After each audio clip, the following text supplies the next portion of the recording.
8 मई 1999 six northern light infantry के captain Iftikhar और lance हवलदार अब्दुल हकीम 12 पाकिस्तानी सैनिकों के साथ कारगिल की आजम चौकी पर बैठे हुए थे। उन्होंने देखा कि कुछ भारतीय चरवाहे अपने मवेशियों को चरा रहे थे। पाकिस्तानी सैनिकों ने आपस में सलाह की कि क्या इन चरवाहों को बंदी बना लिया जाए, लेकिन उन्हें जाने दिया गया। करीब 1.5 घंटे बाद ये चरवाहे भारतीय सेना के 6-7 जवानों के साथ लौटे। उन्होंने अपनी दूरबीनों से इलाके का मुआयना किया और वापस चले गए। करीब 2 बजे वहां एक लामा हेलीकॉप्टर उड़ता हुआ आया। इतना नीचे कि कैप्टन इफ्तिकार को पायलट का बैज तक साफ साफ दिखाई दे रहा था। ये पहला मौका था कि भारतीय सैनिकों को भनक पड़ी कि बहुत सारे पाकिस्तानी सैनिकों ने कारगिल की पहाड़ियों की ऊंचाइयों पर अपनी पकड़ बना ली। अगले दिन फिर 2 लामा हेलीकॉप्टर वहां पहुंचे और आजम, तारिक और तशवीन चौकियों पर गोलियां बरसाई। कैप्टन इफ्तिकार ने बटालियन मुख्यालय से भारतीय हेलीकॉप्टरों पर गोली चलाने की अनुमति मांगी, लेकिन उन्हें ये इजाजत नहीं दी गई, इसलिए कि इससे भारतीयों के लिए सरप्राइज एलिमेंट खत्म हो जाएगा। उधर भारतीय सैनिक अधिकारियों को यह आभास तो हो गया कि पाकिस्तान की तरफ से बड़ी घुसपैठ हुई है। शुरू में उन्हें लगा कि वो उसे अपने स्तर पर सुलझा लेंगे, इसलिए उन्होंने राजनीतिक नेतृत्व को इसके बारे में बताने की जरूरत नहीं समझी। उस समय भारतीय विदेश मंत्री जसवंत सिंह के बेटे मानवेंद्र सिंह, जो एक जमाने में इंडियन एक्सप्रेस के संवाददाता हुआ करते थे, याद करते हैं। मेरे एक मित्र थे उस समय आर्मी हेडक्वार्टर्स में। मोबाइल मेरे पास था नहीं, ना उनके पास था मोबाइल। उन्होंने मुझे लैंडलाइन पर फोन करा, घर पे मिलना है शाम को, और मैं उनके घर पे गया। आर्मी हेडक्वार्टर्स में उनकी पोस्टिंग थी। फिर उन्होंने मुझे बताया कि वहाँ कुछ गड़बड़ है, क्योंकि किसी बल्टन को तुरंत मैंने हेलीकॉप्टर के मार्फत ऐसी डिफिकल्ट क्षेत्र में पूरे यूनिट को भेजा है। कहीं कहीं कांटेक्ट हुआ है इन्फिल्ट्रेशन से। उनको भी जानकारी नहीं थी कि इन्फिल्ट्रेशन किसका है, आतंकवादियों का है या सेना का। रात को मैं लेट आया, इसलिए रात को तो मैंने फादर को बताया नहीं। सवेरे में जल्दी उठा, उनके वो भी जल्दी उठते थे। फिर मैंने उनको बताया कि कुछ गड़बड़ है और आप पता करिए, आपको जानकारी ज्यादा मिलेगी मेरे से। फिर उन्होंने स्वर्गीय जॉर्ज फर्नांडिस को बताया। फिर आगे जाकर ये बातें और फर्नांडिस शायद रूस जाने वाले थे अगले ही दिन, वो कहीं जाने वाले थे। उन्होंने फिर ब्रीफिंग के लिए बोला आर्मी हेडक्वार्टर्स में। सवाल उठता है कि लाहौर शिखर सम्मेलन के बाद पाकिस्तानी सैनिकों के इस तरह गुपचुप तरीके से कारगिल की पहाड़ियों पर जा बैठने का मकसद क्या था। इंडियन एक्सप्रेस के सुशांत सिंह कहते हैं, मकसद यही था कि भारत की जो नॉर्दर्न मोस्ट टिप है, जहां पर सियाचिन ग्लेशियर और बाकी जो जगह है, उसकी जो लाइफलाइन है, वो जो एक रोड है NH-1D को काटने के लिए और उसको डोमिनेट करने के लिए, वो कुछ ऐसी पहाड़ियों पर आना चाहते थे जिससे कि जो रसद का सामान और जो लॉजिस्टिक सप्लाई के लिए जो कॉन्वॉयज जाते हैं, वो सियाचिन की तरफ ना जा पाए और इंडिया को शायद सियाचिन छोड़ना पड़ जाए। इस बात का शायद मुशर्रफ को बहुत बुरा लगा था कि भारत ने सियाचिन पे कब्जा किया था 1984 में, और उस वक्त मुशर्रफ जो उनकी पैरा कमांडो फोर्स है SSG के में एक यंग मेजर थे, और उन्होंने कई बार उस जगह को खाली कराने की कोशिश भी की, पर वो सक्सेसफुल नहीं हुए। जब भारतीय नेतृत्व को मामले की गंभीरता का पता चला तो उनके पैरों तले जमीन निकल गई। भारतीय प्रधानमंत्री अटल बिहारी वाजपेयी ने पाकिस्तानी प्रधानमंत्री नवाज शरीफ को फोन मिलाया। पाकिस्तान के पूर्व विदेश मंत्री खुर्शीद महमूद कसूरी अपनी आत्मकथा neither a hawk nor a dove में लिखते हैं, वाजपेयी ने शरीफ से शिकायत की कि आपने मेरे साथ बहुत बुरा सलूक किया है। एक तरफ आप लाहौर में मुझसे गले मिल रहे थे, दूसरी तरफ आपके लोग करगिल की पहाड़ियों पर कब्जा कर रहे थे। नवाज शरीफ ने कहा कि उन्हें इस बात की बिल्कुल भी जानकारी नहीं है। मैं परवेज मुशर्रफ से बात कर आपको फोन मिलाऊंगा। तभी वाजपेयी ने कहा कि आप एक साहब से बात करें जो इस वक्त मेरे बगल में बैठे हुए हैं। नवाज शरीफ उस वक्त हतप्रभ रह गए जब उन्होंने फोन पर दिलीप कुमार की आवाज सुनी। दिलीप कुमार ने उनसे कहा, मियाँ साहब, हमें आपसे इसकी उम्मीद नहीं थी, क्योंकि आपने हमेशा भारत और पाकिस्तान के बीच शांति के समर्थक होने का दावा किया है। मैं आपको बता दूं कि जब भी भारत और पाकिस्तान के बीच तनाव बढ़ता है, भारतीय मुसलमान बुरी तरह से असुरक्षित महसूस करने लगते हैं और उनके लिए अपने घर से बाहर निकलना भी मुहाल हो जाता है। सबसे ताज्जुब की बात थी कि भारतीय खुफिया एजेंसियों को इतने बड़े पाकिस्तानी ऑपरेशन की हवा तक नहीं लगी। भारत के पूर्व उपराष्ट्रीय सुरक्षा सलाहकार और पाकिस्तान में भारत के उच्चायुक्त रहे सतीश चंद्रा बताते हैं, RNAW did not detect it। पर जो सवाल खड़ा होता है, could they have detected it? इन्होंने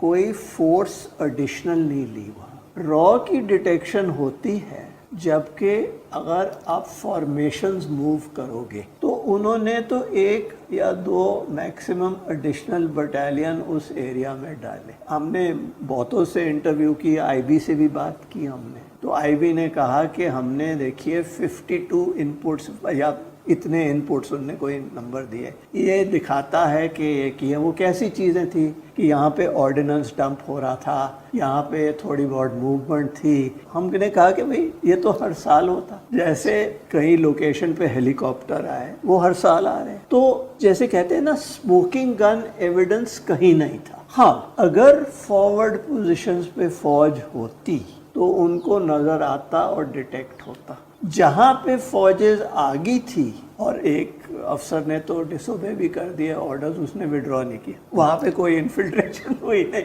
फौज जो होती है, इट इज़ नॉट ए चौकीदार फोर्स। फौज जो होती है वो जंग के लिए होती है, जहाँ पे अटैक होता है। It is not to do BSF job. लेकिन इसके बावजूद इसका जिस तरह से भारतीय सेना ने सामना किया, उसकी कई हलकों में आलोचना हुई। पूर्व लेफ्टिनेंट जनरल HS पनाग कहते हैं, मैं कहूंगा कि एक स्ट्रेटेजिकली एक ब्रिलियंट प्लान था कि एक खाली इलाके को, बहुत बड़े इलाके को आके उन्होंने उसके ऊपर कब्जा कर लिया। हमारी जो लाइफलाइन है लद्दाख की, जो रोड जाती है श्रीनगर से जोजिला पास से होकर लेह को और आगे सियाचिन ग्लेशियर तक, जो मेंटेन करती है, जो सिर्फ समर्स में खुलती है, उसके ऊपर हावी हो गए। ये एक बहुत बड़ी अचीवमेंट थी उनकी, टैक्टिकली एक बहुत बड़ी सक्सेस थी उनकी इस लेवल को आके कब्जा कर लिया। लेकिन स्ट्रैटेजिकली क्या के एंड में क्या होने वाला है, आगे क्या होगा, ये उन्होंने सोचा नहीं था। 3 मई से लेकर जून के पहले हफ्ते तक जो हमारी परफॉर्मेंस थी वो बिल्कुल बिलो पार थी, और मैं कहूंगा कि हमारी परफॉर्मेंस शर्मनाक थी पहले 1 महीने। उसके बाद जब 8 डिवीजन ने चार्ज लिया और फिर हमें थोड़ा सा उस बात का एहसास हो गया कि इस इलाके में कैसे ऑपरेट करना है, डेफिनेटली ये एक बहुत मुश्किल ऑपरेशन था। क्योंकि एक तो पहाड़ियां जो है उनके ऊपर उनका कब्जा, आप नीचे हो वो ऊपर है, ये सबसे मुश्किल ऑपरेशन होता है। जैसे कि आप आदमी सीढ़ियों के ऊपर खड़ा हुआ है, आप नीचे से चढ़ के उसको नीचे उतारने की कोशिश कर रहे हैं। और दूसरा, ऑक्सीजन की कमी। तीसरी बड़ी बात ये थी कि कुछ हद तक हमारी ट्रेनिंग भी इस मामले में ऑफेंसिव में कमजोर थी। जनरल परवेज मुशर्रफ ने भी बार बार दोहराया कि उनकी नजर में ये एक बहुत अच्छा प्लान था, जिसने भारतीय सेना को खासी मुश्किल में डाल दिया था। मुशर्रफ ने अपनी आत्मकथा in the line of fire में लिखा, भारत ने उन चौकियों पर पूरी ब्रिगेड से हमले किए जहां हमारे सिर्फ 8 या 9 सैनिक तैनात थे। जून के मध्य तक उन्हें कोई खास सफलता नहीं मिली। पहाड़ हमेशा रक्षण की लड़ाई में मदद करते हैं। भारतीयों ने खुद माना कि उनके 600 से अधिक लोग मारे गए और 1500 से अधिक लोग घायल हुए। हमारी सूचना ये है कि वास्तविक संख्या लगभग इसकी 2 गुनी थी। भारत में असल में हताहतों की बहुत बड़ी संख्या के कारण ताबूतों की कमी पड़ गई थी और बाद में ताबूतों का एक घोटाला भी सामने आया था। मुशर्रफ के इस वक्तव्य पर सवाल उठाए जा सकते हैं, लेकिन जून का दूसरा हफ्ता आते आते भारतीय सेना के नियंत्रण में चीजें आने लगी थी। मैंने उस समय भारतीय सेना के प्रमुख जनरल वेद प्रकाश मलिक से पूछा कि इस लड़ाई का निर्णायक मोड़ क्या था। तोलोलिंग की लड़ाई एक बहुत महत्वपूर्ण ऑब्जेक्टिव था जो रोड को डोमिनेट कर रहा था, और उसमें 4-5 दिन की लड़ाई चलती रही। और तो और वो इतने नज़दीकी हम लड़ाई लड़के एक दूसरे को, वो लोग गालियां भी दे रहे थे, पत्थर के पीछे छुप के ऐसी बातें हो रही थी। कुछ उनके संगर भी थे, चाहे वो हाइट पर थे, पर हमारे जो जवान और अफसर थे उन्होंने छोड़ा नहीं। उसमें कुछ कैजुअल्टीज हमारी ज़्यादा हुई। 6 दिन तक तो हमको भी थोड़ा सा घबराहट सी थी कि भाई क्या होगा इसका, लेकिन जब वो सक्सीड किया उन्होंने, फिर उसके बाद में मुझे भरोसा हो गया अपनी ट्रुप्स के ऊपर, अपने ऑफिसर्स के ऊपर, और ठीक है अभी हम इनको काबू में कर लेंगे। ये लड़ाई करीब 100 किलोमीटर के दायरे में लड़ी गई, जहां करीब 1700 पाकिस्तानी सैनिक भारतीय सीमा के करीब 8 या 9 किलोमीटर अंदर घुस आए। इस पूरे ऑपरेशन में भारत के 527 सैनिक मारे गए और 1363 जवान आहत हुए। एक फौज में सेइंग होती है कि माउंटेन्स ईट्स ट्रूप्स। नॉर्मल जगह पर प्लेन्स में अटैकिंग फोर्स में 3 गुना होनी चाहिए जो डिफेंडिंग फोर्स है उससे, पर माउंटेन्स में उसको तकरीबन 9 गुना, और कारगिल जैसे माउंटेन पे तकरीबन 27 गुना। मतलब अगर एक जवान दुश्मन का कहीं बैठा हुआ है तो आपको उसको हटाने के लिए अपने 27 जवान लगाने पड़ेंगे। भारत ने इनिशियली डिविजन्स लगाए, उसके बाद एडिशनल बटालियंस बहुत इंडक्ट की गई और बहुत शॉर्ट नोटिस पे इंडक्ट की गई, और बहुत आर्टिलरी रेजिमेंट्स इंडक्ट की गई, और वो तो इंडक्शन बिल्डअप होता रहा तकरीबन जून तक। मुशर्रफ आखिर तक कहते रहे कि अगर राजनीतिक नेतृत्व ने उनका साथ दिया होता तो कहानी कुछ और होती। उन्होंने अपनी आत्मकथा में लिखा, भारत ने अपनी वायुसेना को लड़ाई में शामिल कर एक तरह से ओवर रिएक्ट किया। उनकी कार्रवाई मुजाहिदीनों के ठिकानों तक ही सीमित नहीं रही, उन्होंने सीमा पार कर पाकिस्तानी सेना के ठिकानों पर भी बम गिराने शुरू कर दिए। नतीजा ये हुआ कि हमने पाकिस्तानी क्षेत्र में उनका एक हेलीकॉप्टर और 2 जेट विमान मार गिराए। हमारे सैनिकों और मुजाहिदीनों ने कारगिल लेह पर चलने वाले भारतीय सेना के ट्रकों के काफिलों पर कहर बरपा दिया और उन्हें रात के अंधेरों में ट्रकों की लाइट बुझाकर चलने के लिए मजबूर कर दिया। ये पहला मौका था जब किसी लड़ाई को सीधा टेलीवाइज किया गया। लाइव मीडिया कवरेज ने इस लड़ाई को न सिर्फ भारत के घर घर पहुंचाया, बल्कि बाहरी दुनिया को भी संदेश गया कि पहल पाकिस्तान के सैनिकों ने की थी। What you heard right behind you were the sound of Bofors guns directly targeting the top of Tiger Hills, the prelude to the final assault. Also going on simultaneously are multi-barrel rocket launchers also attacking the same positions on Tiger Hills.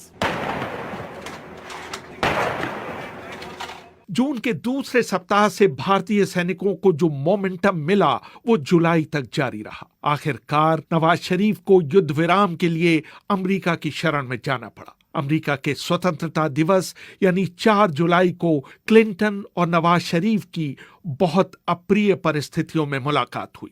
उस मुलाकात में मौजूद Clinton के दक्षिण एशियाई मामलों के सहयोगी ब्रूस राइडल ने अपने एक पेपर अमेरिका's डिप्लोमेसी इन 1999 कारगिल समिट में लिखा, एक मौका ऐसा आया जब नवाज ने क्लिंटन से कहा कि वो उनसे अकेले में मिलना चाहते हैं। क्लिंटन ने कहा कि ये संभव नहीं है। ब्रूस यहाँ पर नोट्स ले रहे हैं। मैं चाहता हूँ कि इस बैठक में हमारे बीच जो बातचीत हो रही है उसे लिखा जाए। क्लिंटन ने कहा, मैंने आपसे पहले ही कहा था कि अगर आप बिना शर्त अपने सैनिक नहीं हटाना चाहते तो यहाँ ना आए। अगर आप ऐसा नहीं करते तो मेरे पास वक्तव्य का मसौदा तैयार है जिसमें कारगिल संकट के लिए सिर्फ और सिर्फ पाकिस्तान को दोषी ठहराया जाएगा। इसके बाद तो क्लिंटन की नाराजगी बढ़ती गई। उन्होंने कहा, मैंने आपसे कई बार ओसामा बिन लादेन को अफगानिस्तान से पकड़वाने में मदद करने के लिए कहा है, लेकिन आपने अब तक कुछ नहीं किया है, बल्कि आपकी आईएसआई तालिबान और लादेन के साथ मिलकर काम कर रही है। नवाज शरीफ के चेहरे पर हवाइयां उड़ने लगी थी।